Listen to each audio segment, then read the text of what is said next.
The Presidential Security Group has courageously stood behind me to secure the interests of our country.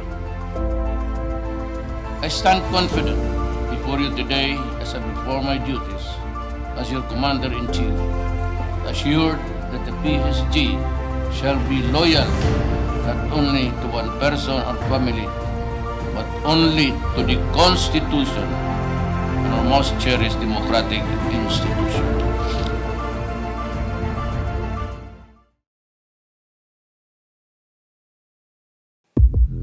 The challenging and arduous task of protecting the president for 3 years have all the more sharpened the skills of the PSG troopers and ingrained in their system the elemental duty of conducting security operations to the hilt.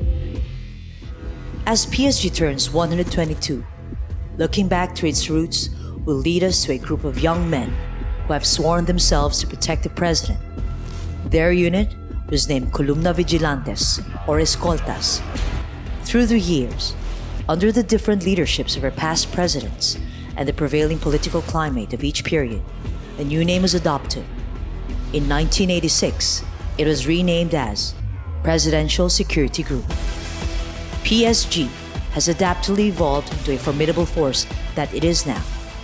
Aside from the men and women in the armed forces of the Philippines, it is ably complemented by its operationally controlled units from the Philippine National Police, Philippine Coast Guard, Bureau of Fire Protection, Metro Manila Development Authority, and the civilian workforce. More than ever, PSG is relentless in upgrading and sustaining its capabilities, be it on procuring equipment and assets, facility construction, hiring the best people, providing and acquiring a world-class training here and abroad, and institutionalizing its transformation roadmap that cement PSG's bright future towards a world-class unit by 2028. Being with the Presidential Security Group is a privilege to any trooper because not everyone in the armed forces is given this chance of working directly with the President. We now have a leader with a very strong character as manifested by his battle cry, not during my watch. Well, it is clear that we are in for greater challenges. We are facing threats not experienced by other presidents, so we are very fortunate to be given this chance to write the next chapter of our history because by protecting the President, we are actually serving the Filipino nation.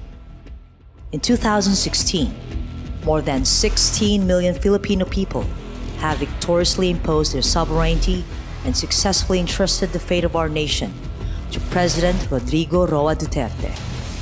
Seen as a man of action, Filipinos felt satisfied with his fight against poverty, crime, corruption, and drugs, as his satisfaction rating hits record high on the first quarter of 2019.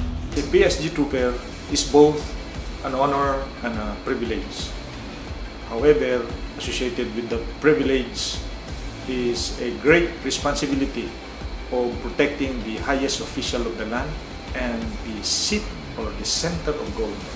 There are extremists, terrorists, drug lords, criminal groups, so it's more challenging to protect our president, especially with his advocacies of fixing the ills of our society from illegal drugs, criminality, and corruption. Faced with evolving threats, PSG continues to adapt and transform. The unique capabilities of different PSG units have become more than ready to respond to any eventuality. Presidential escorts provides close-in or inner-ring security of the president, tasked to extricate him when situation calls. The Special Reaction Unit responds swiftly by taking down any enemy in no time with its fixed and mobile quick reaction team. The K9 team sanitizes every aspect of engagement area using explosive detection dogs in tandem with the EOD, which ensures that no bombs or any other explosives are planted.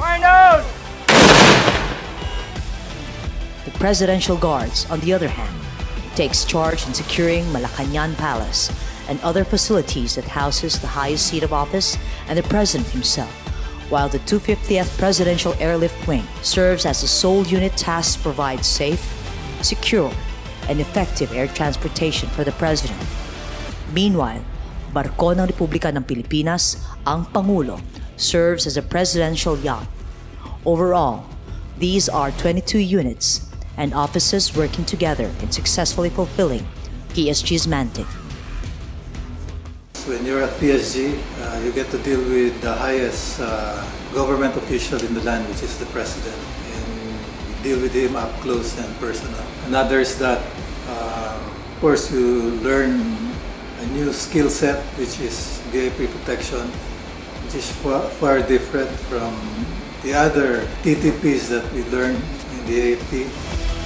Protecting the President is truly a challenging task, and PSG cannot do it alone. It is an honor to be a part of the unit that is directly responsible on the security and safety of the President. And I believe that securing the President and the seat of government is our humble contribution to attaining our internal stability as a nation. PSG highlights the significance of engaging the community and the Filipino people.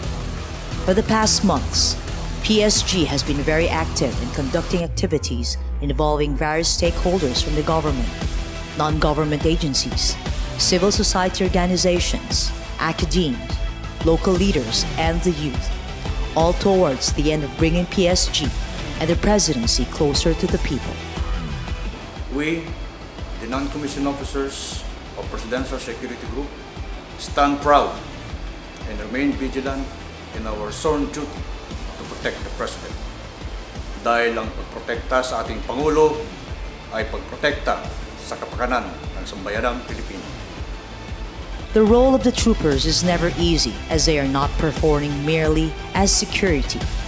For beyond the PSG's mandate to protect the President is its commitment that lies in serving the best interests of the Filipino people, whose sovereign power have placed President Duterte the highest seat of government. In order to lead and create a better future of our country, protecting the President is thereby pursuing peace and ensuring the stability and progress of the Filipino nation.